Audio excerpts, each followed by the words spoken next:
Showtime. Here we go. And we are live. Okay, good. Hello, everybody, our friends on the YouTubes and people listening and watching the playback. This is Still Comfy with Jules and Nat. And on this week's episode, we are discussing the RomCom holiday favorite, Love Actually. I'm your host of Pop Culture Makes Me Jealous, Julia Washington, where we analyze pop culture through the lens of race or gender and sometimes both. And I'm joined by my regular co-host, Natalie Katona, who I will let introduce herself now. Hi, everyone. I'm Natalie Katona, host of To All the Men I've Tolerated Before, your weekly look at everyday misogyny. And although the holidays made me stress cry the entire weekend, I did manage to watch Love Actually last night because I felt like it fit the theme of just being morosely disappointed in the holidays. Mm-hmm. And if you are watching, because we're using a third-party app to stream, we don't know you're here. So tell us in the comments, say hello. And if you're watching the replay, you can still respond to us in the comments because we look at those things and it's time stamped so we know at which point you're referring to. So to do a quick summary for those who maybe don't watch Love Actually as much as I do, here's the description from IMDb. Love Actually follows the lives of 8 very different couples in dealing with their love lives and various loosely interrelated tales, all set during a frantic month before Christmas in London, England. And it stars a lot of folks. We've got Emma Thompson, we've got Liam Neeson, we've got Hugh Grant. If you can name a British person, they're in the movie. Yeah, pretty much. And even like local to Britain fame folks as well. Martin Freeman is in it when he's a little baby. This post The Office, pre-Sherlock, pre-MCU. Jeez, I loved him. I just love him. Yeah. He's a little baby. Please don't ever play a gross character that I'm aware of because that will drastically change my relationship with you and I can't handle that. So I just kind of want to dive in.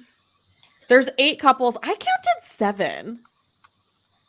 Do they count the musician and his manager as like the final couple? That's kind of what I was thinking too. Or Liam Neeson and that random blonde lady. Claudia Schiffer lookalike, who actually was Claudia Schiffer, or his dead wife. Oh, or the dead wife. Mm-hmm. Yeah, do you want to do it couple by couple, or do you want to do extreme of conscious? You know, that's hard because they're all like the description says they're all loosely interconnected. So here's the couples I have. Mm-hmm. The Prime Minister and Natalie, mm-hmm. Jamie and Aurelia, Mark and Juliet. So the Prime Minister and Natalie, that's Hugh Grant's storyline. Jamie and Aurelia, that's Colin Firth. Mark and Juliet, that is Keira Knightley and her the dude she did not marry. Yeah. Carl and Sarah, that is Rodrigo, what is his last name? I forget his last name, and Laura Linney. Mia and Harry, that's Alan Rickman and his subordinate.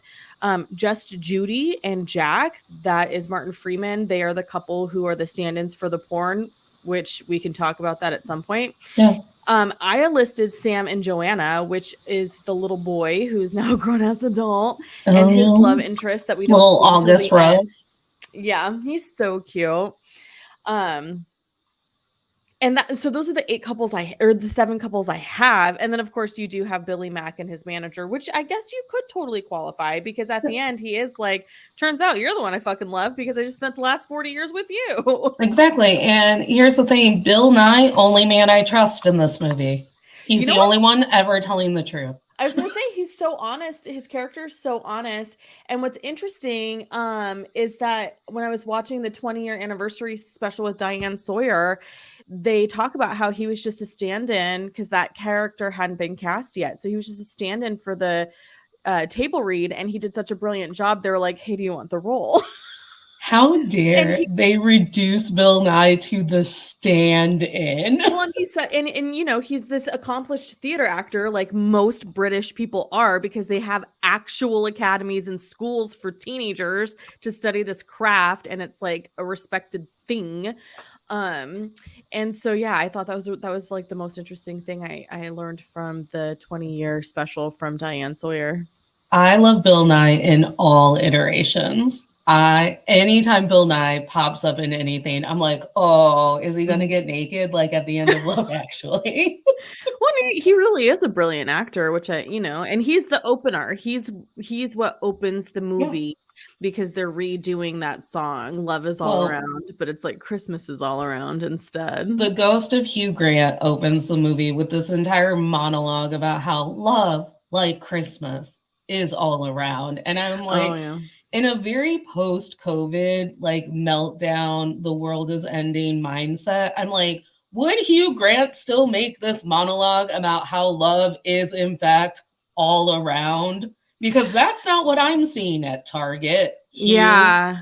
Well, and they do have very specific locations that they're talking about, right? 2000, so this movie's in 2003, so we're 2 years after 9/11, and they Mm-hmm. do reference that in the film, because I think 9/11 is one of the few worldwide events where the entire world was like, the fuck just happened? Not Yeah, cool. And so placing it at that sort of space of the airport, and the airport has changed so much, and how right. we behave in the airport and what we're allowed to do and not do in the airport has changed so much. And um even since 2003, I don't know, but I think here's the thing.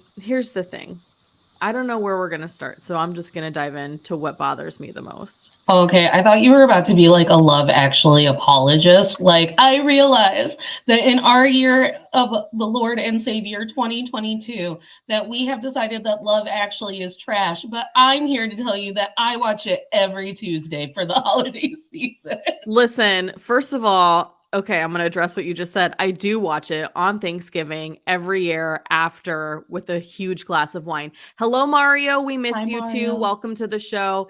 Um, it is an annual tradition, 100%. But here's the thing. Every year I find something new where I'm just like, well, this is just not great. This No, scenario is just not great. And this year, and usually it's the porn stand-in scenes. I'm just like, you literally don't need these characters. They don't tie into anybody but Colin Fissel's friend, whose name I forget, who's sort of like this connector in a way, but you really don't need them because they're not connected in the same way as like some of the other storylines. and But here, yet they're the ones that I think are the only ones that take time to form a connection where they have things in I common. don't know if it's frozen on all ends or just mine.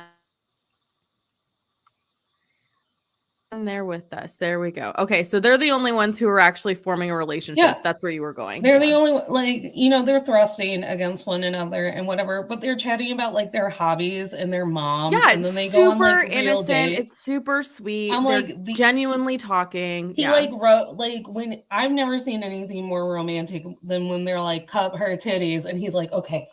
I know. He's like, hold on. But he also like, do you mind? He even Yeah. like Also, asks he for asked for permission. Like, consent. yeah, which I love, because the conversation of consent wasn't really happening in 2003. No. Martin But Freeman is our first intimacy coordinator. yes, On he set. taught us all what we needed to know. This time around, though, what was really just like, oh fuck no, was all of the workplace romances. Yes.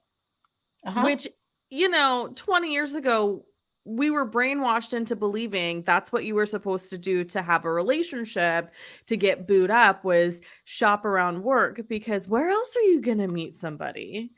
In our capitalistic hellhole. And the only one that isn't a subordinate boss situation is Laura Linney and Rodrigo.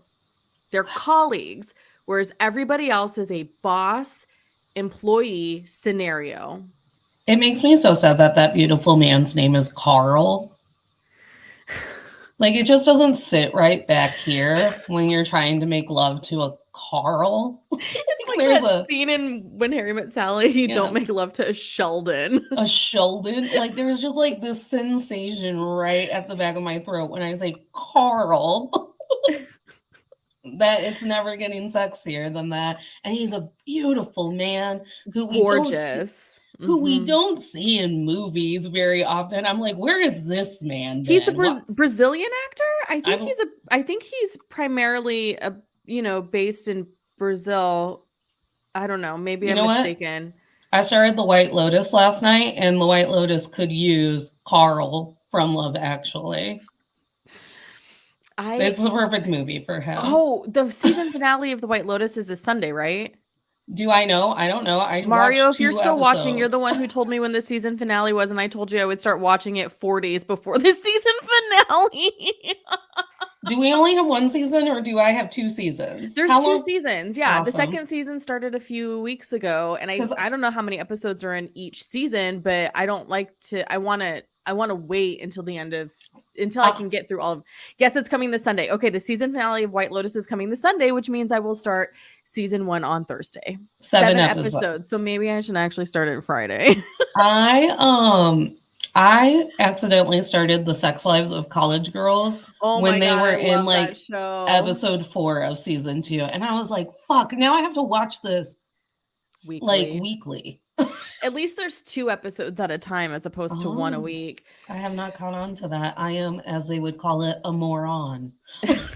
Okay, so here's my next question. Hmm. The Prime Minister, a predator or a really sweet story? Do you know? You're Did you come on, bring it. Because here's my problem with Hugh Grant. I would love my dream world. Like, if we could rewrite the timeline, this is the timeline I want to be in. I want Hugh Grant and Colin Firth to be these very bumbly, awkward, overly polite, I don't know what to do with my hands, let alone my face men. Like a dream. Isn't that literally Hugh Grant in every rom-com minus Bridget Jones? Correct. I just want Hugh Grant and Colin Firth to have coffee together every day and just be like, at the waitress. Like, that's all I want. But then we have to remember that when you and I were very young, Hugh Grant was one of the very first sex addicts that we were ever exposed to. Yeah, poor Liz Hurley. She took it like a champ. Like, I have justice for Liz Hurley. So then, like, my mind's like, oh, he's always tricking me into believing that he's a good guy. And here he is, like, fucking the help.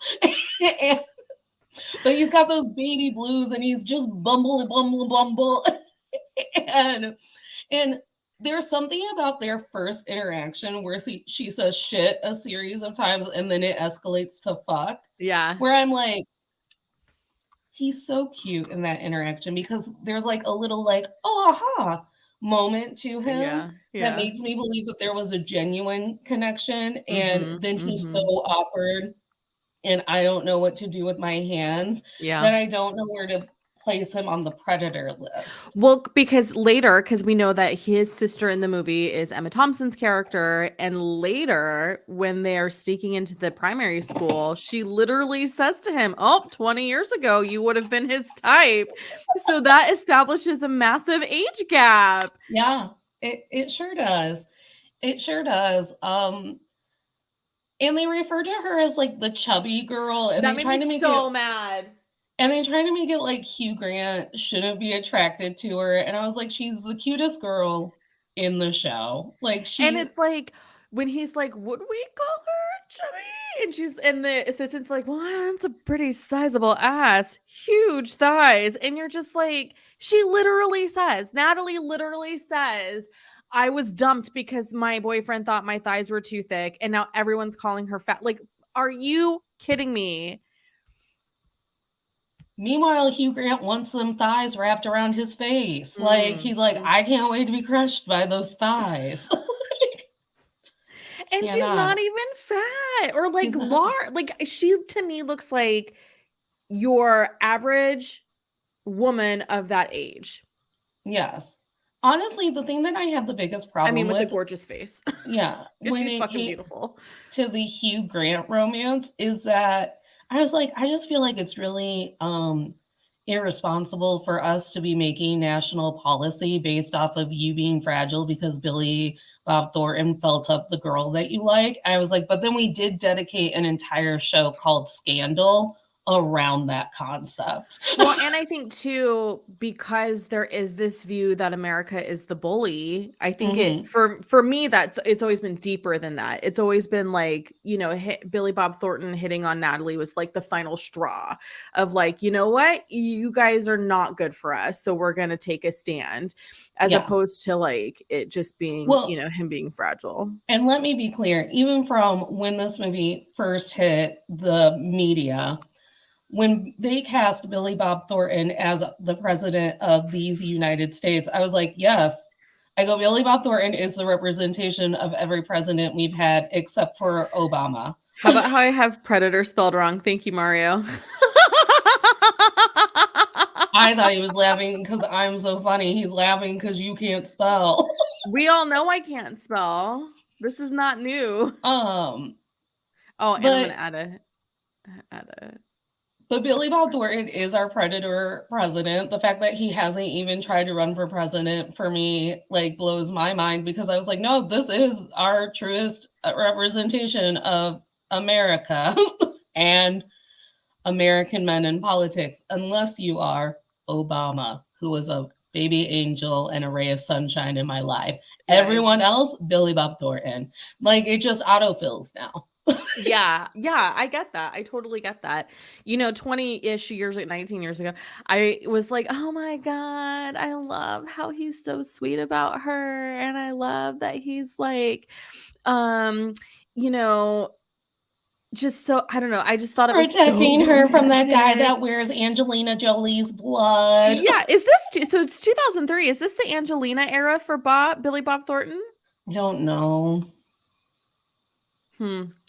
Interesting.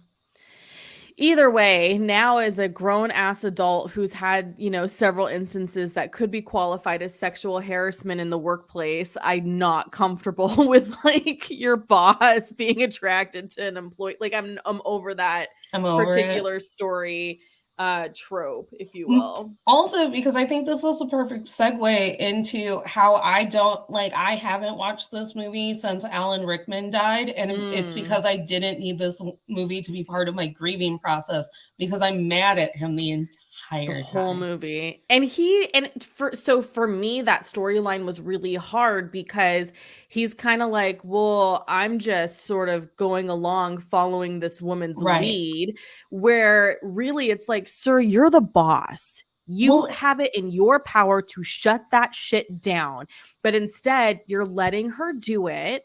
And being that person who's like, well, I don't know what I'm doing, because I've never been attractive to super hot women before. What do I do now? And you're like, you shut it down. You're the boss. You shut it down. Well, and my whole thing is, I was like, Love Actually should have been my first like foray into realizing that that's how easy it is to distract straight men from their like fully developed relationships, is like literally just sitting in a chair and like suggesting that your legs are open. That's enough for them to throw their marriage away. And buy you a gold necklace. And buy you a $300 necklace. Like, honestly, Natalie, I wish it were that easy, because I used to be a very hot woman at one point, and no one ever bought me jewelry that expensive. But did you basic attraction them before lunch? In a version of, not necessarily like I just full on wearing a skirt situation. I just combined Basic Instinct and Fatal Attraction, but we all know. Like, we all know what you meant. We all know what you meant. Glenn Close in the chair, it makes sense. Sharon Stone in the chair, it makes sense. But like literally, because Fatal Attraction is a man's worst nightmare, right? Yeah. And Basic Instinct is like whatever. But the point is, she made eye contact with him and then opened her legs.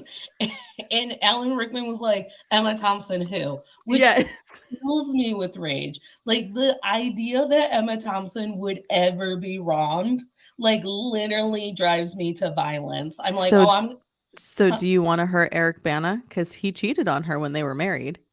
Eric Bana, how the fuck dare you? I'm coming. I am coming. Do not walk these streets, Eric Bana, and don't think that I'm going to not scream at you. You're not that good looking. You weren't the best looking person in Troy. Stop it.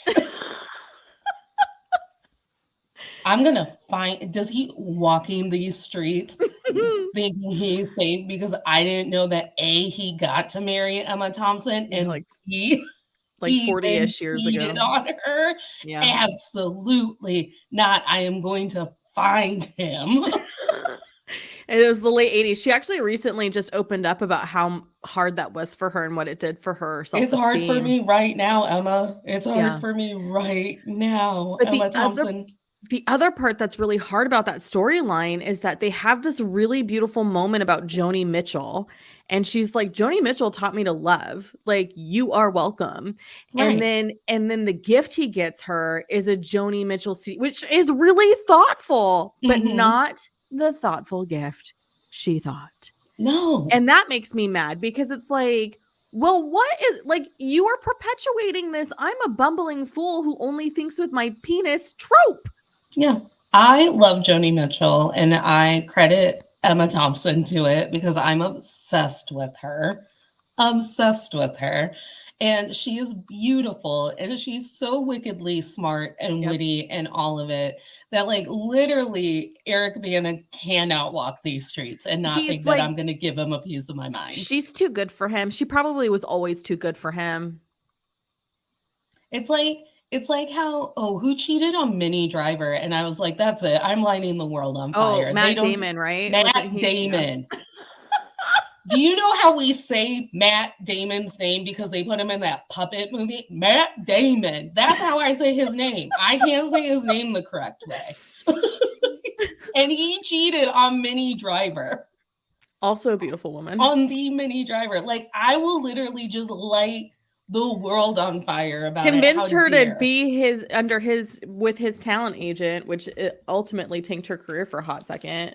I just finished her memoir by way of Celebrity Book Club, and so they recapped it. So then I was like, well, that sounds like an amazing memoir, and so I downloaded it and read it. Honestly, like, the fact that I still don't have a chance with Minnie Driver and Emma Thompson, even though they let the Eric Banas of the world and the Matt Damons of the world touch them. Yeah. I'm going to light this house on fire. Penelope, pack our shit. Well, I don't need you to be homeless, but also if you light your own shit on fire, it's not a felony. So I also don't need you to be a felon. You know, when the violence hits, it hits. I texted multiple people who were not you last night that the mere thought that Alan Rickman would look at a woman that wasn't Emma Thompson ever filled me with violence from my toes to my head. It very much felt like when I thought I wasn't getting Taylor Swift tickets. Who, by the way, a bunch of Swifties filed lawsuits from 13 different states against Ticketmaster about that whole debacle. Oh, yeah. Because make fun of us basic bitches who love Taylor Swift all you want, but who's changing legislation?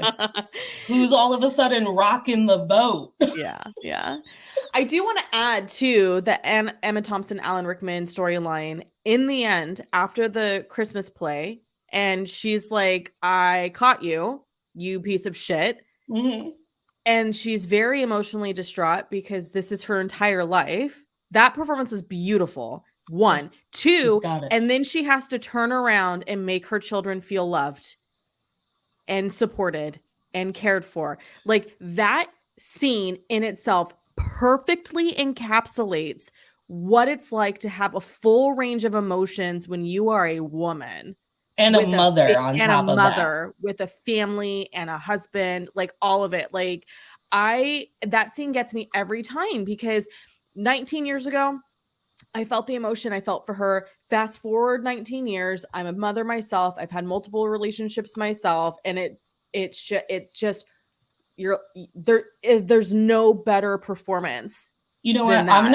I'm gonna make Penelope write Emma Thompson a thank you card because maybe that's why I decided to uncancel Christmas and put the Christmas tree up, because Emma Thompson had to be there for her kids, even though Alan Rickman is an emotionally stunted asshole, and Penelope loves the Christmas tree. So I was just looking at her crying. Yeah. And I was like, I'm going to put the Christmas tree up for you because it is not your fault that everyone I share DNA with is an emotionally stunted asshole. That is not on you. It's not on you. It's not her fault. She's a cat. So she's going to write Emma Thompson a thank you letter, and that's how we're going to become friends. I love that. Okay, so we talked to the Prime Minister, we talked to Alan Rickman, and also Alan Rickman and Emma Thompson seem to have a very strong marriage, and I think that that's what pisses me off more because it's like it truly doesn't matter how strong your marriage is if they get distracted. Yeah, and it's like, shiny. And how dare you get distracted because you clearly love your wife. Like Right. that was the other part for me where it was just like, I don't understand. Like you clearly are in love with Emma. Like what is happening? And how far would it have gone if she did not know about the necklace? Because we knew where it was heading. Right. Right. And then he's like, oh, I guess I'm a dick. Do you think, Sir Alan Rickman? Do you think? Do you think? Do you think? Was he knighted? I don't know. Oh, okay. I assume that they're all knighted. and to just avoid like insulting them, they're all Sir Alan Rickman. Oh my God, I love it. Sir Colin Firth, even in the hot leather pants from What a Girl Wants. Sir Colin Firth. All right, so that takes us to Jamie and Aurelia. I love Colin Firth, and this movie just makes me so disappointed. Because again, it's another employee subordinate situation. And it's another situation where she can't even communicate her consent to you. Yeah.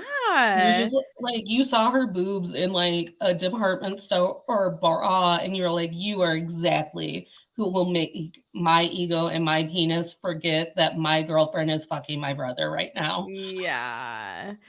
Parts of me this time around were still like, oh, this is still really cute though, because he's just like, it shows that, you know, okay. I know you're going to rip me to shreds for this. Here's the apology tour. I'm prepared for that. But here's what I love about their storyline.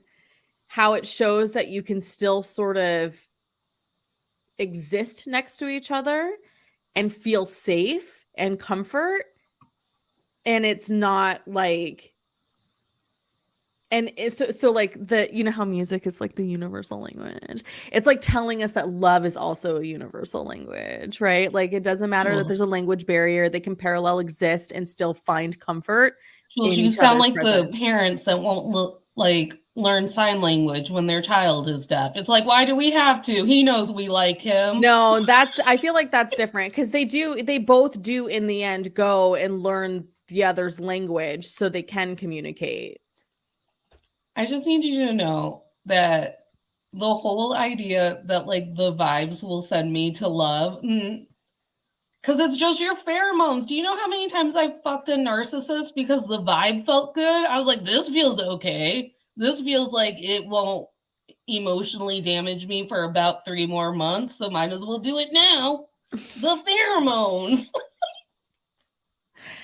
I mean, gaslighting. Could you imagine how easy it is to gaslight someone who doesn't speak your language? You're just making up what that person is saying to you. But they're not talking to each other. That's the thing. They're just talking in the atmosphere. They're near each other, existing around each other, and it's not unsafe. I think that's the part that gets me. So you're saying that Colin Firth gets to be a romantic in this movie because he didn't sexually assault his housekeeper? No, it's not even that he didn't sexually assault her. It was that he was in a position where he's just not a terrible person, Natalie. He's just not a terrible guy. Like, that's the point. Where's the bar in this situation? I don't know where the bar is. The bar is on the ground. You do know where the bar is. The bar is on the ground. Because he could have taken his pain and anger out on Aurelia or anybody else, and he doesn't. So he was a perfectly closed off, polite Brit man, and you're like, you know what? What a romantic. Let me get that bar. I guess I'm implying there's romance. Okay. Let me get that bar. The bar is on the ground. The bar is on the ground. Also on his end too. All he did was see her breasts. And he's like, and I will never think of anyone else again. No, I think it started sooner than that. I think it starts sooner than that for With him. what? With what context could it have started sooner than that? When the what's her face introduces them, the person who coordinates it, I think he sees her and goes, "Oh wow, she's really pretty." And like rather than being like Hugh Grant's character, it's like I'm fucked. He's like more polite and reserved about it. So we're now ready to move on to that relationship literally only being based upon him being broken up with and her being pretty and accessible. That's literally every relationship that starts after a breakup. And where's that bar? So instead of saying, like, I'm not saying it's right or wrong. I'm just saying it's a cultural norm. So instead of using his cabin time to do circle breaths and grow and reflect and be all like, why do I date women who want to fuck my brother? Instead, he glommed all of what he wanted his original girlfriend to be onto a woman who is just there to clean his house and make his bed. I don't agree with that. I to think not that he's even talk to her. I think he's using the writing the novel to work through his emotions and frustrations about that scenario with his brother and girlfriend. I think thriller, the murder. Yes, book. I think my theory is that his girlfriend is the one, a character that's like his girlfriend who was cheating with his brother, and his brother have characters based so on them. Darker. I know, but that's what writers do. You know what? That's what novelists do. They like, create these do you know why he's a great romantic lead? Because he took all of his anger and crazy and put it in a book instead of killing his housekeeper, because that could have been The Watcher. I'm not saying instead of killing his housekeeper. I'm saying that's what writers do. They take their emotions, they take their pain, they take Jules, I went to try to find the bar and it's gone. It's just like it left. Penelope, did you knock around the bar? Do you think Penelope? I didn't hear her knock it. Penelope, did you knock around the bar? It's on the floor. It's on the floor. And I love Colin Firth. I am team. What was my favorite part of Mamma Mia? Fuck the rest of that movie. My favorite part of Mamma Mia is watching Colin Firth look like a moron. Well, that's what he does in 90% of the movies, because think about him and Bridget Jones. Yes, and that is how they gaslight us, Jules, by looking like lovable doofuses. Because that's how Hugh Grant did it too.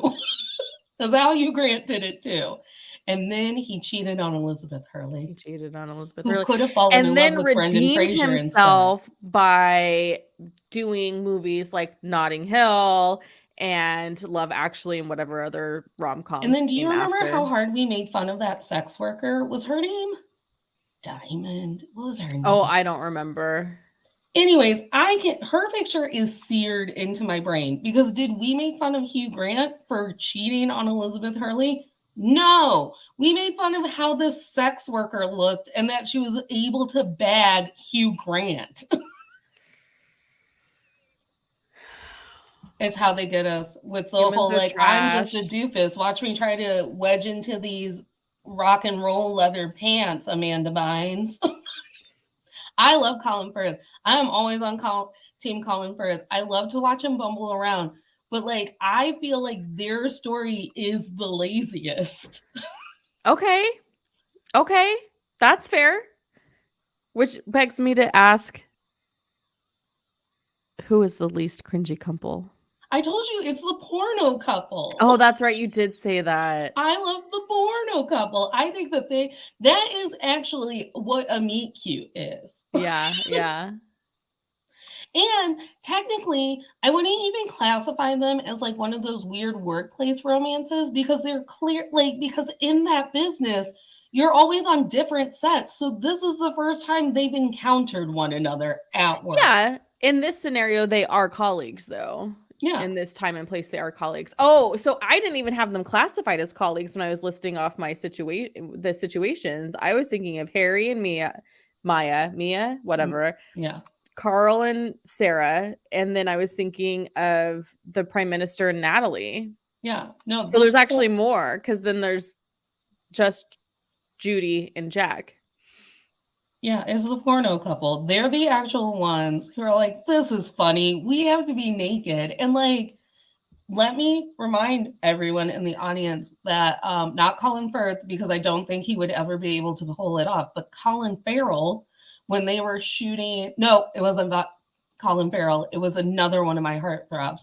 When they were filming that Alexander movie, Val Kilmer used to throw the lighting so he could rub up against a naked Angelina Jolie more. I remember Oh, that being a headline. Like, I'm like, so we're just talking about this? that's so gross. And now we Also, have intimacy coordinator.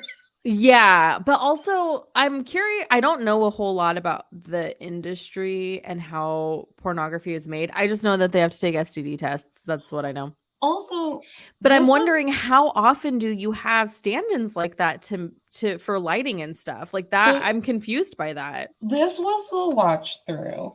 Cause this time I actually clocked him mentioning that he had stood in for Brad Pitt, and I was like, Yeah, for like yeah, 7 years in Tibet or something like yeah. that. And I was like, so is it a porno? Or are they honestly just doing stand in for sex scenes that would be in a movie until the actors can be on set and feel like they don't have to do this for hours? Oh, that's a Because great it also looked question. like the porno with the biggest budget I've ever seen. They're like in Buckingham Palace. So it's like maybe a period piece. Yeah. So I'm Mhm. like, I wonder if it's just like some smutty, like Bridgerton, like period piece. And they're like, well, we're not gonna make I'm trying to think of another distinguished English actress who isn't in this movie. From that era, from Yeah. 2003?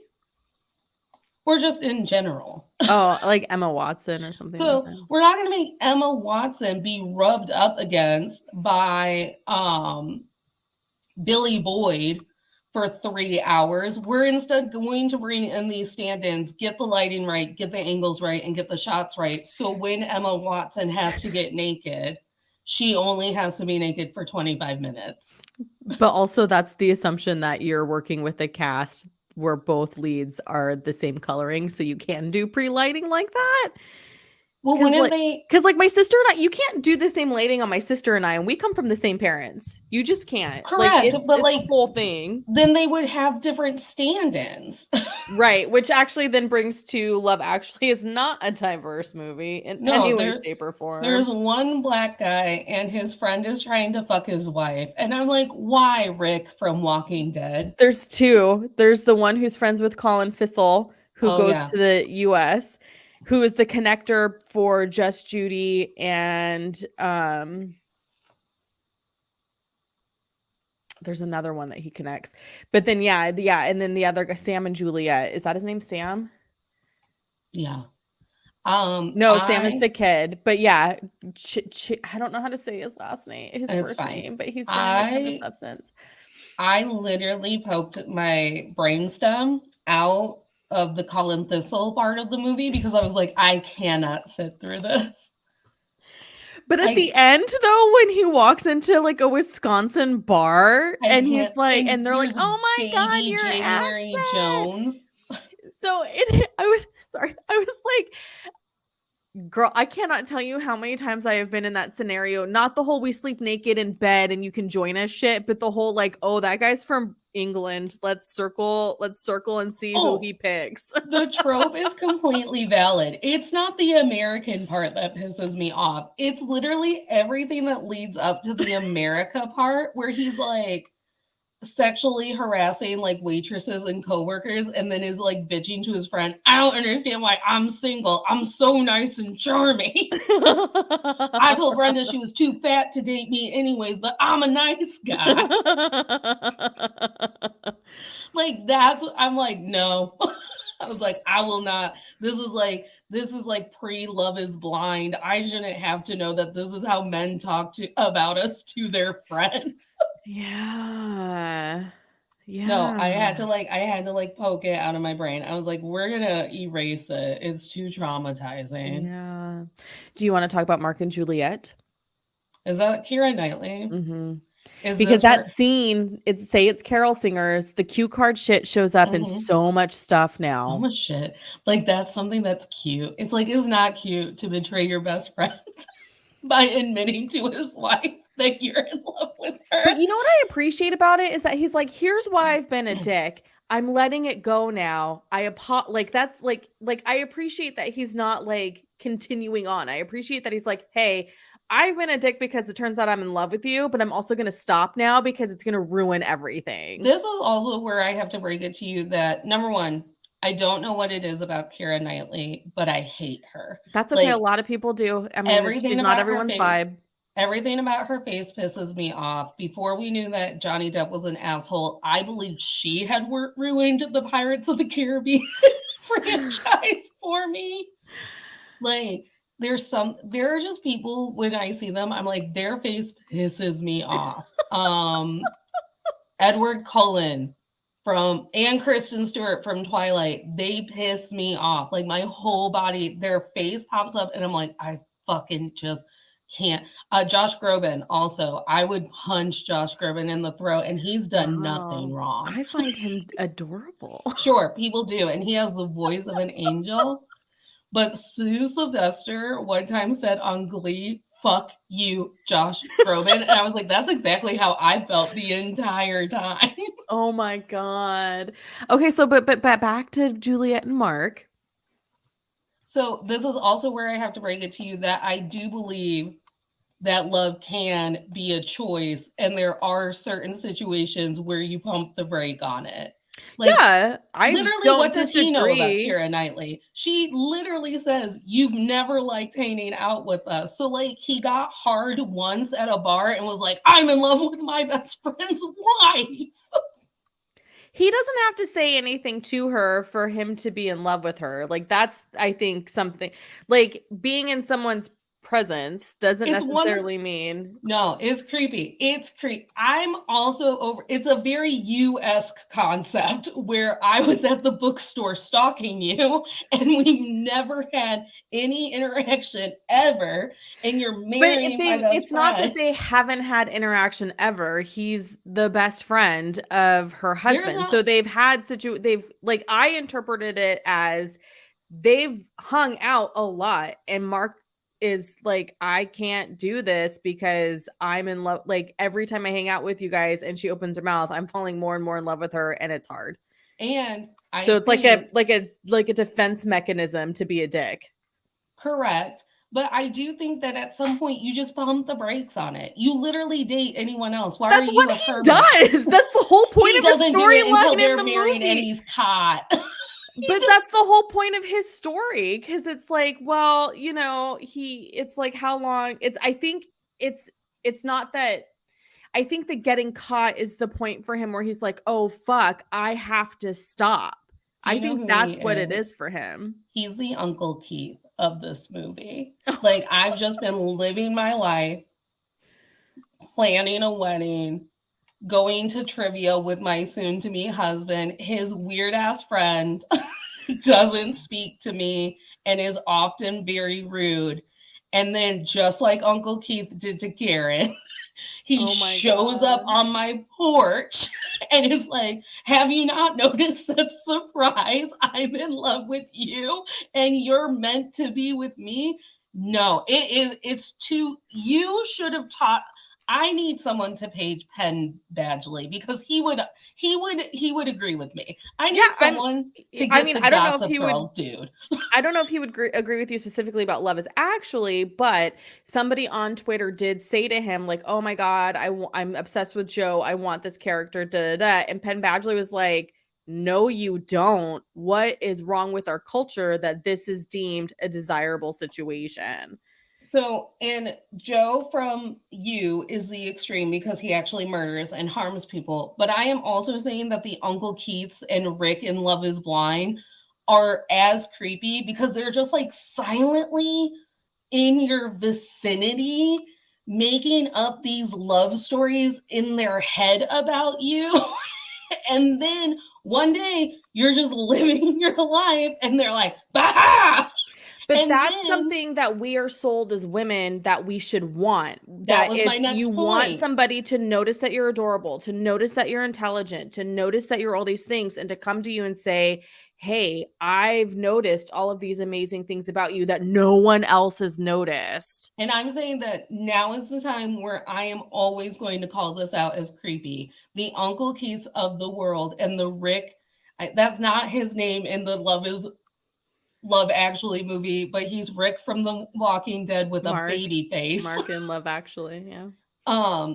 They're creepy. They are creepy people. Men who just sit next to you, glaring at you at trivia, and then one day show up at your house and are like, "You didn't realize I Yeah, was but in love with glaring you." is a very Creeps. specific connotation that Creeps. that aligns with being creepy. Like, I don't think like glaring is what Joe does. I think Mark is not glaring because in that first scene when he's looking through his video camera watching Juliet dance and have a good time, he's literally like Laura Linney's character literally pulls up to him and is just like, are you in love with him? Because she's sensing the love vibe and the adoration. It's not glaring. And I am saying that on the eve of my honeymoon, if I'm just sitting around being like, yeah, babe, strain that popcorn, we're going to put it around the tree, and fucking Eric Bana shows up on my porch with cue cards. No, if Eric Bana shows up on your porch, we've got other problems. Right, because I'm going to get violent. But He's not been known to be a good person. Right. I feel like it. Like if Owen Wilson shows up on my porch, also a questionable person, Natalie. They're all questionable people. I can't. Who are we supposed to pick? Timothy Chalamet? He's too young. There's a list. Follow Dumois. She's got a list of people who have never been reported as being creepy or cheaters or all kinds of stuff. It took Jeremy Renner's wife like decades to be like, now that this Avengers series is wrapping up for him, hope that Disney Plus show goes real well. He pushed me down the stairs or whatever he did that I just always blanket at as pushed me down the stairs because Christian Bale did that to his mother-in-law once. But I'm just saying, if Uncle Keith if Chad Michael Murray shows up on my porch and I'm just living my life, and or even because let's take it back before we're at the cue cards. If I am sitting in Chad Michael Murray's garage studio and I'm like popping that tape and it's all these creepy close-up shots of me, I'm concerned. And she sat through that whole movie. I was like, girl, get up. I was like, women need to start having more self-preservation. I'm like, girl, get up. He's going to put you in that Joe cube in his basement. Get up. Because it's creepy. It is creepy for me to believe that I'm just living my life thriving. And you're just like, so, because this is what Uncle Keith does, and I'm pretty sure this is what Rick does too. And you're just like sulking on the peripheral of my success and my hot girl shit. And you're like, look at her do that hot girl shit. And I'm in love with her. But you've never actually like, and this is where it kind of differs with Uncle Keith, because Uncle Keith had like a father role in Karen's kid. So they did have very intimate conversations. But with this Rick man, and it's like, so you've never sat down and talked to me about my hopes, my dreams, why I'm so good at hot girl shit, whatever. You've just gotten a little bit of a tickle in your dick and you're like, ah! And now you're making it my problem. I have to live for the rest of my marriage knowing that every time you're looking at me, you're thinking creepy, salacious things, and you have to be around because how am I supposed to broach that with my beautiful new husband? I mean, I'm not like going to bat for their scenario, but I do think that it's all about perception. You're viewing it as creepy and him being, pervy about his intentions, and not everyone sees it that way. Because when I watched the movie, while I, do think it's shitty for him to like pull her into the whole like I love you, that's why I'm a dick and now I'm going to be done scenario, I don't think that he's sinister in his intentions or his feelings for her. But you taught us that we never truly know that. And then One Tree Hill taught us that even when you've had intimacy with them, the moment that you let them down, then Uncle Keith is creepy Uncle Keith. So Rick is also creepy. This whole scenario where we're just supposed to like be interrupted in our lives because some man has chosen to choose us. It's a very creepy scenario because I didn't have any hand in it. But that's the structure of our society. So in 2003, that's a very romantic thing because that's literally what we are told as little girls. Like, wait until you're chosen. It's going to be your day soon. Like, how wonderful will it be when you get chosen by this loving, wonderful, amazing man? Isn't it so great that this man saw you and saw you for who you are and chose you? But then also, that's why Love Actually has made other people uncomfortable for the last 20 years. We watched it and we're like, that's cute this Christmas. And then we watched it in our mid 20s and we were like, wait a minute. None of these people should be together at the end of this movie, except for maybe the porno couple and the second graders. And then, like, there's a whole sexualization of children, and it's like, why are third graders dating? Again, it's our culture loves to do that whole like, oh, they're so cute, they're boyfriend girlfriend, and we don't allow for kids of opposite genders or non-gendered to be non-gendered, one, and to two, to just form relationships that won't lead to romance. And that's why the show is called Still Comfy, folks, because we took a movie from 2003 and went, Natalie, would you just want a man to never speak to you ever, but then one day show up on your porch and be like, I'm obsessed with you? And I'm like, no, we've all watched You. Now, we've all watched You now, but right, 15 years ago, You was still just but a novel. I think You was a novel 15 years ago. When was it published? Right. That's why we do the still comfy part where it's like, are we still comfortable? No. Not even 10 years ago. It came out. It came out in 2014. We are not still comfortable. We've all seen Love is Blind. We've all been through things collectively. Yeah. That like Emma Thompson is the only person who can do it. If Emma Thompson wants to watch this video and watch how hard I went for her about Eric Bana and went, that's a woman who's going to protect me till the end of my days, and show up on my porch, she's more than welcome. Rick from The Walking Dead, no. Absolutely not. Well, what that 20-year anniversary special with Diane Sawyer highlighted was just how much people still love this movie. So that leads us into, we know this film didn't age well. There's homophobia, there's transphobia, there's fat phobia, there's lack of diversity, but people still love this movie and go hard for this movie. I need all of the apologists to come for me in the comments because I only hang out with people who have taste like I do, where they're like, that's a weird movie.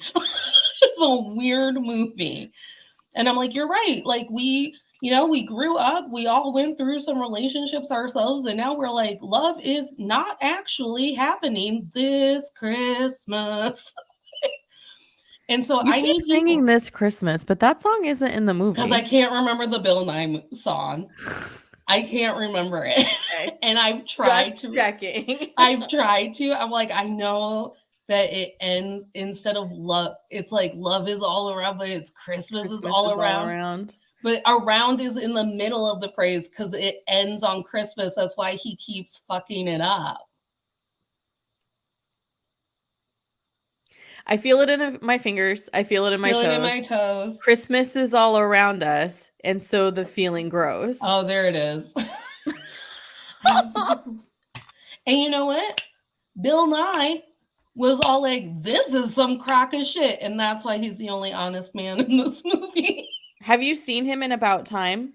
Yes. About Time is the correct way that time traveler's wife should have gone. Yeah, That is actually a good beautiful movie. love story. So sad. I cry every Because all of time. the time travel shit and like all of the sadness and all of his like obsession over keeping their love story alive doesn't happen until they're already in like an established soulmate situation.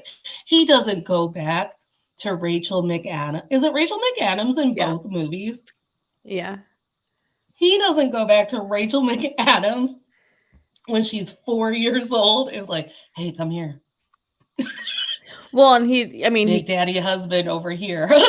he can't really, like, there's more control, and about time they have more control about where they go. I think it's more than just a love story between Rachel McAdams and that guy who is very translucent. I think it also is a love story between father and son.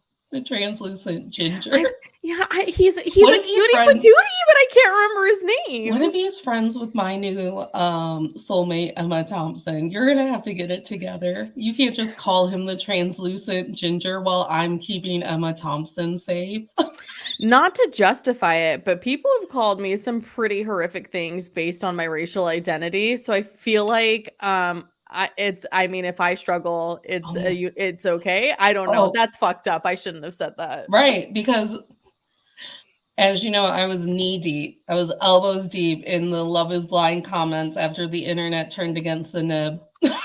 And they were like, Cole's a cute white man. Clearly he was in the right, which I also feel is like Love Actually in a nutshell. Like, all of these cute white men said a thing, so they must be right. Like, so anyways, I was reading comments because I hate myself, and this beautiful, I didn't click on your profile, honey, so if you're watching, please don't take this seriously, and if you cry yourself to sleep tonight, I'll send you a t-shirt. But she wrote on Zanib's Instagram post, she's like, I really just feel like Zanib could have taken it better that Cole didn't find her attractive. Because I've been a ginger all my life, and do you think I'm everyone's preference? And I'm like, oh, you really hit that point right out of the ballpark. I mean, it's completely different. Gingers aren't a race. At all. At all. Weirdos. I would like to actually see an updated version of Love Actually, because what I do think the movie does do well for those of us who are hopeless romantics, which is not necessarily Natalie in this camp, but it does leave you feeling like kind of warm and fuzzy if you remove all of the issues, if you transport yourself back to the 2003 rom-com vibe, because it's the first of its kind to tell multiple stories in a romantic comedy scenario. And being the stupid, hopeless romantic that I am, I do walk away being like, fuck, I just would love to be in love in a pure and innocent and sweet sort of way. We did do it in a very cute way when we took 4 Weddings and a Funeral and made it a Hulu same guy. original. It's the same writer. I know. So he's clearly taken a women's class or two. I don't know. Maybe he's spoken to his mom and sisters and it was like, hey, what creeps you out and what doesn't when it comes to dating? So, well, 4 Weddings and a Funeral came like 10 years before Love Actually. The miniseries? Oh, that's Mindy Kaling. The miniseries is Mindy Kaling. I thought you meant the movie, because 4 Weddings and a Funeral, Bridget Jones, what's the other one? They're all this guy who wrote Love Actually. No, I thought that Notting Hill, that's the other one. When Mindy Kaling took the concept of 4 Weddings and a Funeral and she made it into a mini series, and even included the cheating affair moment. Yeah.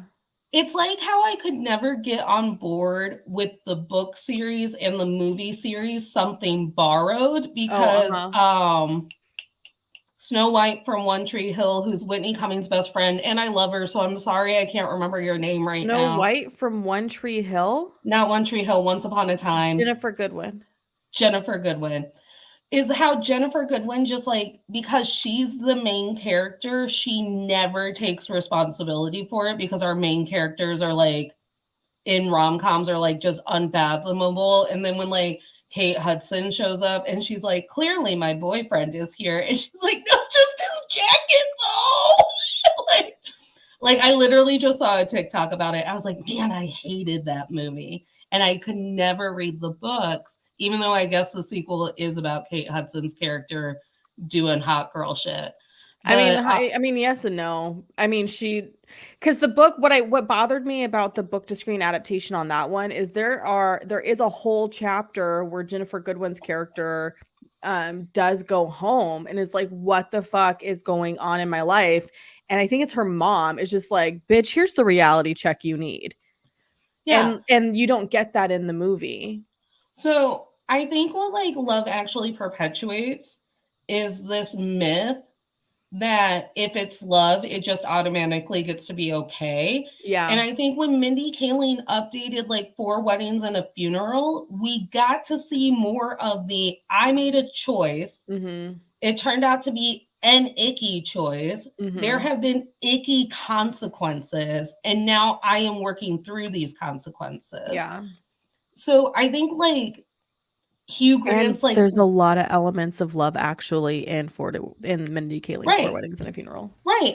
But there's also room for all of these things to develop where because Love Actually is just this like weird hodgepodge vignette movie, it's just like Emma Thompson forgave Alan Rickman, and maybe your tummy doesn't feel great about it. Did she though? Because I feel like at that final that scene where they pick him up from the airport, she's like, fucker, and like, welcome back, asshole. I think she did the I'm forgiving you for the kids forgiveness. See, I didn't get that vibe. I did not get that vibe. It's something about like the kiss on the cheek and still meeting him at the airport or whatever. You can tell that they're not separated, and you can tell that she's like still trying. So she did I'm going to forgive you this much so I can be in the house with you. I don't know. I didn't get that vibe. I've done a lot of things for my son, for his dad, but it's definitely not been like you know what I mean? Like the whole picking up from the airport, like, and I'm sure Drew's done the same for me too. Like we literally had a scenario where they picked us up from the airport, and spent the day together because we've been gone for so long. And like, so that way the boy and his dad could have time together. But it wasn't like if you saw us, you would think that we were a family and a couple, which technically we were a family, but we definitely had so I guess that's why I don't see Emma Thompson's character in the same light, because I've done the scenario where it's like our lives are separate, but if you see us in a moment, you wouldn't know that. Yeah. Because we vibe as a family. Well, and I think my thing is because she does that switch right off the bat of like she's confronted him and now has taken care of the kids, my brain logically went, oh, she did the I'm going to forgive you this much because we've got kids in the room thing. And that has carried on into whatever their stress intense dynamic is. Yeah. So I think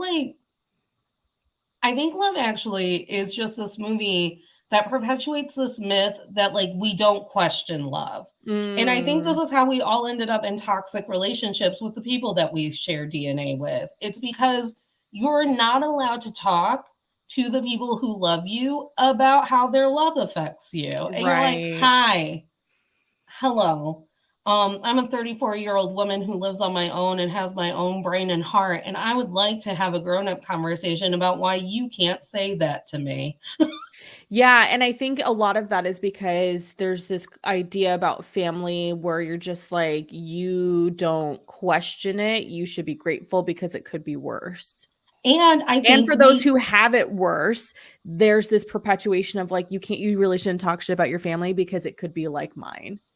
And I think we transfer that into our romantic relationships. It's not tomorrow because today is Monday.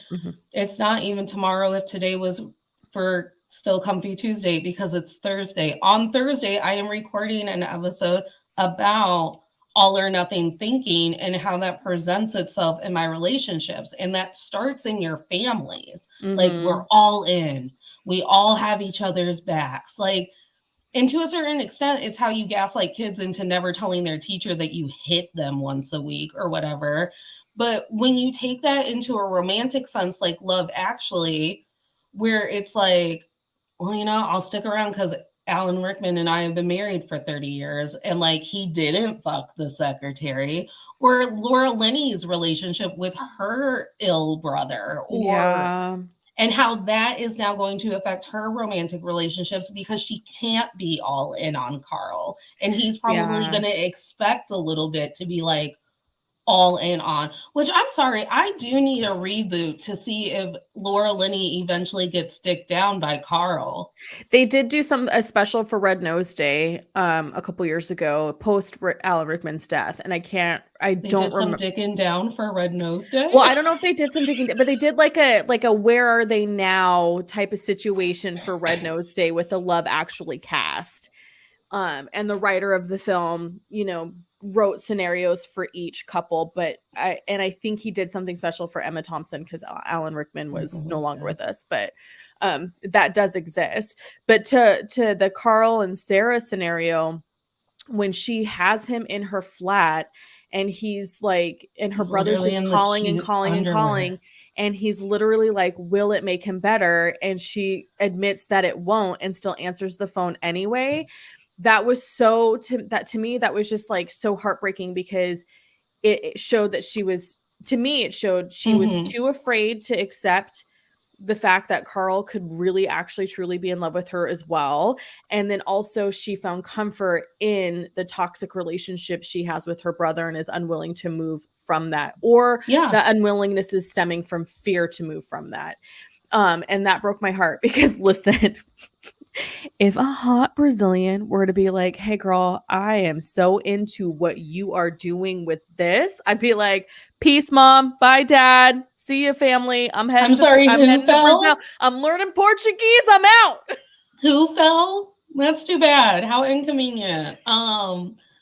Though I also don't want to, I also would like to be the hottest one in the relationship. That is something that is very shallow about me, but I'm not going to say no if a person I find to be very attractive to be like, I almost said rescue you from your toxic family, and that's not what it is. But it's definitely the like, Listen, I will build a new family with you that makes you feel loved and comforted. and I will complain about these bumbling, charming British doofuses for this movie, but you won't hear me say a bad thing about Carl.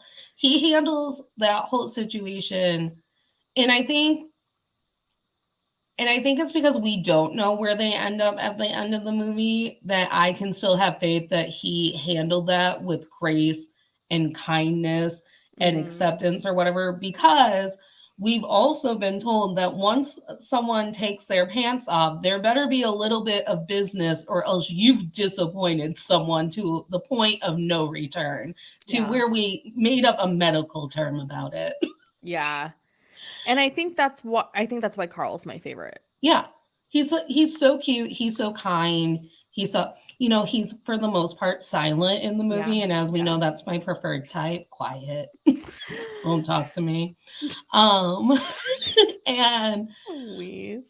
So you won't hear me talking bad about Carl or Martin Freeman because they're actually kind men who invested in the women that they were seeking after. Yeah. You know what? Actually, Martin Freeman might be my favorite dude in the whole film because he is genuinely interested in Judy and makes polite conversation and is respectful during their entire situation and scenarios. And I just feel like that's who Martin Freeman probably is in real life. And it makes me happy because I love him in the MCU. Like, I just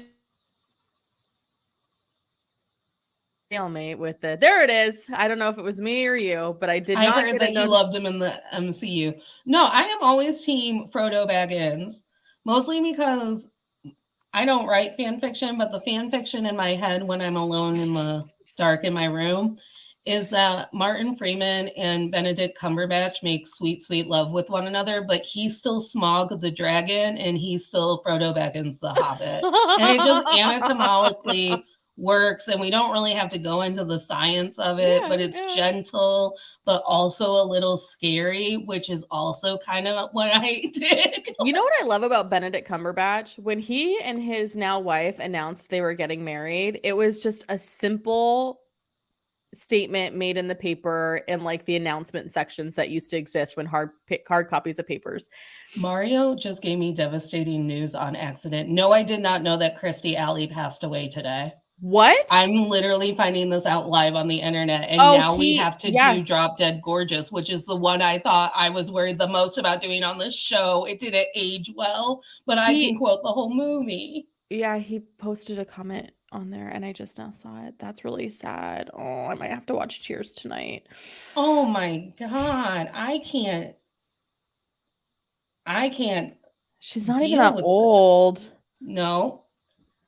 Oh, she had 71. cancer. She had cancer. That's really She had sad. cancer? That's what, according to Variety, she had cancer. That's what Alan Rickman and David Bowie did to me. They didn't even give me like an Instagram inspirational heads up.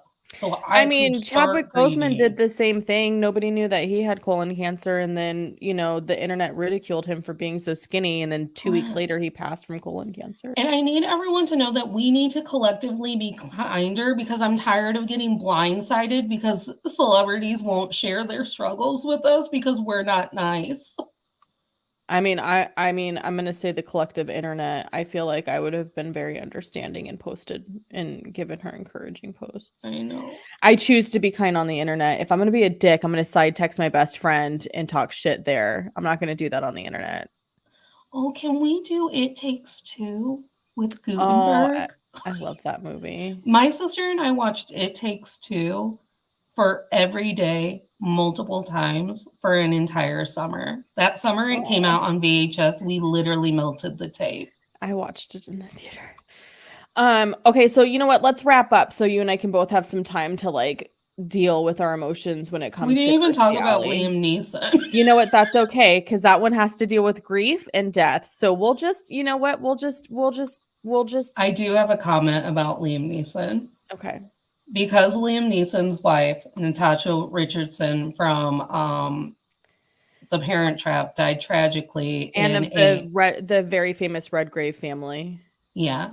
Mm-hmm. Because she died tragically in a skiing accident while they were on vacation. When I do see clips of him in this movie, my brain puts in their situation, even though that's not the plot of the movie at all. I'm like, and it happened years after this movie was filmed. I know. And I'm like, poor Liam Neeson. Their son has said that he did you tell me this? Who told me this? Maybe it was Mario. Their son has said that when he misses his mom the most, he puts on The Parent Trap because that's the most like who she really was. So I'm sad. Liam Neeson also isn't a really bad guy in this movie. Yeah, I think he's sweet. He's kind of just mediocre. Because of the age I was when the film released and the age he is in the film, he's not the one that I'm drawn to. I will also say that this was the only time I paid attention to the funeral slideshow. And when he was clearly with that little boy, when that little boy was a baby, even though it's his stepson, I was like, why are you so weird about this kid if you've known this kid since he was an infant? And then like Emma Thompson is like, why are you being weird? And he's like, you're right. Yeah. Like, when he admits that, you know, it was up to, you know, his mom was the one who always like had those conversations with him. He never felt he needed to do that. And then now he needs to step up.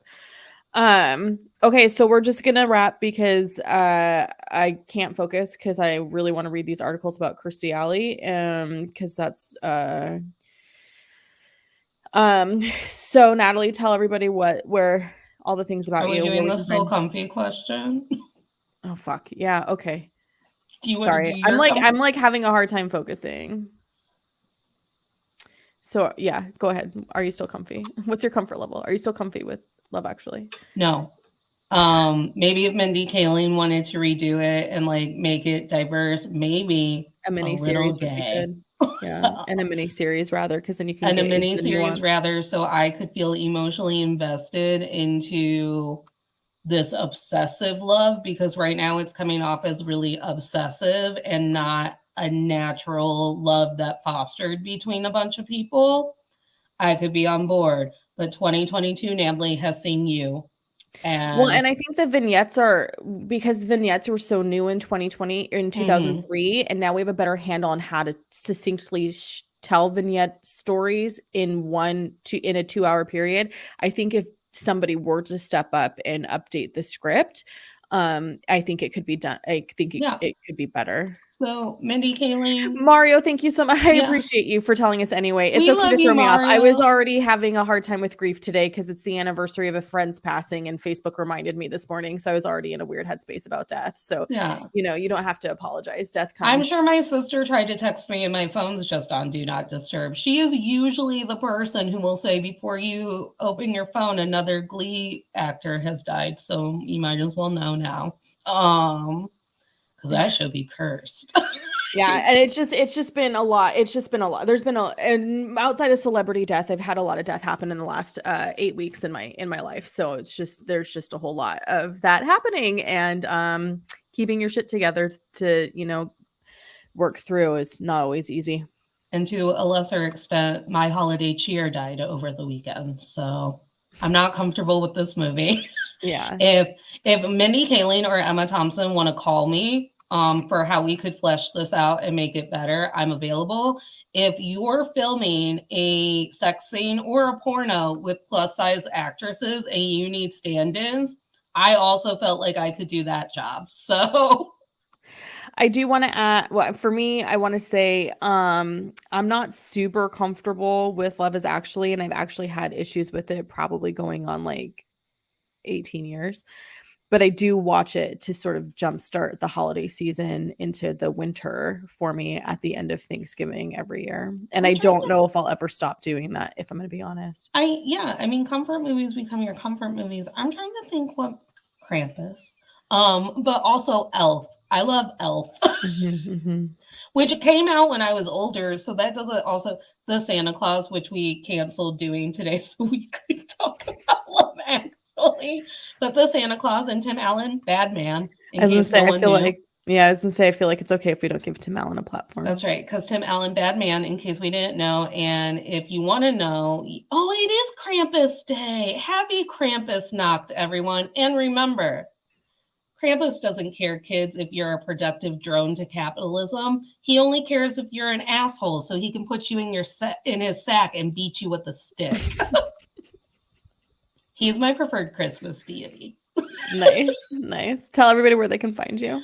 You can find the soft, soothing tones of my voice every Thursday on To All the Men I've Tolerated Before. We are currently on our holiday break, so we are not releasing any new Tolerator content. But our season 2 finale, Jules was on with a handful of our other favorite guests, and we talked about women's safety and what that looks like due to our society. And last week we did Now and Then for Still Comfy, and this week we're doing Mamma Mia. So you'll hear me talk nicely about Colin Firth for Mamma Mia. What That are was you me. That doing? was me doing my Was that dance Mamma Mia? moves for Mamma Mia. Yeah. Yeah. Exactly that. And tomorrow night, friends, over on Instagram, Natalie and I will be discussing the next episodes 5 and 6 of The Crown. And that will be on Instagram live at 4:30. Episodes 5 and 6. So far, The Crown has been a snooze fest. But good And that news, is the everyone. general consensus of the internet. So I feel like we're not alone. Also, this week on Pop Culture Makes Me Jealous, our episode that's dropping Wednesday is Loot. It's about the Apple Plus original series that stars Maya Rudolph, and the premise is this woman receives millions upon millions upon millions of dollars in a divorce settlement, and it rings familiar of Mackenzie Scott and Jeff Bezos's divorce, but it has a very different turn and a lot of comedic elements. And it stars, like I said, Maya Rudolph and Michaela J. Rodriguez. I think Ron Funches, bunch of people. Super fun, super fun, super fun. And But hey, to plug that show tomorrow for Tuesday, good news, everyone. I'm back in on The Crown. And you want to know why? Because I come from a long, long line of basic white bitches, and I love the Romanovs, and I pretend to know a lot about the Romanovs. So if you want to hear all the connections I've made to the Grand Duchess Anastasia, you're going to want to tune in tomorrow on Instagram, because they opened episode 6 of The Crown with murdering the Romanovs. And I texted Jules, like, you didn't warn me that all of my Romanov trauma was going to get triggered. Yeah, you know that he wasn't a very humanitarian, right? Like he was actually probably Nikolai like, Romanov? yeah. No, I have read and listened and watched so many things about the Romanovs, Okay. that I truly understand that he was a little scamp who got put into a job that he didn't deserve, nor should he have had. The tragedy for the Romanovs for me is that there was an entire family of young women and children and a Yeah. little broken Yeah. boy Yeah. who were murdered because Yeah. their father couldn't get his shit together. Yeah. Yeah. Yeah. Okay, that's fair. That's fair. Let's say he has a No, he he didn't as have a it. Yeah, he as a person probably had it coming in that era. yeah. He wasn't great. He, Yeah. But you absolutely won't, you're right. It's sad that the children were but victim too as well. I was sunk line and sinker to that Meg Ryan Anastasia cartoon. And when it came out that she may have been found alive, I was like, I'm here. I'm waiting. Okay, friends, we will not be back with a movie Still Comfy until 2023. So stay tuned for announcements regarding that. But you can catch us on Instagram, Talking the Crown.